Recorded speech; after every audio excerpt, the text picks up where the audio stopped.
एक बार की बात है। एक छोटे से गांव में अनाया नाम की एक महिला रहती थी। वह एक दयालु और अच्छी इंसान थी, जो हमेशा अपने और अपने परिवार के लिए अच्छी चीजें चाहती थी। अनाया के पास एक प्यारा पति और एक खूबसूरत बेटी थी, लेकिन उसकी सास शांता उसके प्रति बहुत अच्छी नहीं थी। शांता अक्सर घटिया बातें कहती थी और अनाया को दुखी करती थी। एक दिन जब अनाया बाजार में घूम रही थी, तो उसे एक विशेष दुकान मिली। दुकानदार एक बूढ़ा और बुद्धिमान व्यक्ति था। अनाया ने उससे कहा कि वह खुश रहना चाहती है और चाहती है कि उसके साथ अच्छी चीजें हों, भले ही उसकी सास निर्दयी थी।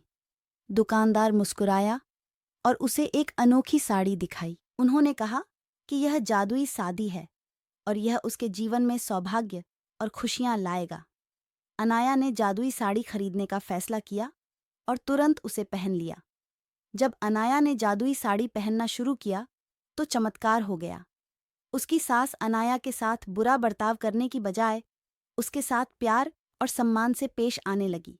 अनाया बहुत खुश थी, क्योंकि उसकी सास उसकी सबसे बड़ी समर्थक और सबसे अच्छी दोस्त बन गई थी। गांव के लोग इस बदलाव को देखकर आश्चर्यचकित रह गए। जादुई साड़ी की वजह से अनाया के परिवार में खुशियां आने लगीं। गांव बहुत अच्छी जगह बन गया और अनाया का पति सफल हो गया। उनका घर हमेशा प्यार से भरा रहता था और सभी का आपस में मेल जोल रहता था। अनाया की बेटी एक प्यारे और देखभाल करने वाले घर में बड़ी हुई और वह बहुत खुश थी। जादुई साड़ी की कहानी दूर दूर तक फैल गई और लोगों को दया और क्षमा का महत्व सिखाया। अनाया बहादुरी का प्रतीक बन गई और उसने सभी को दिखाया कि दयालु होने से बड़ा बदलाव आ सकता है, चाहे चीजें कितनी भी कठिन क्यों न लगे। और इस तरह जादुई साड़ी के साथ मिलने वाली अच्छी चीजों का आनंद लेते हुए गांव हमेशा खुशहाल रहने लगा।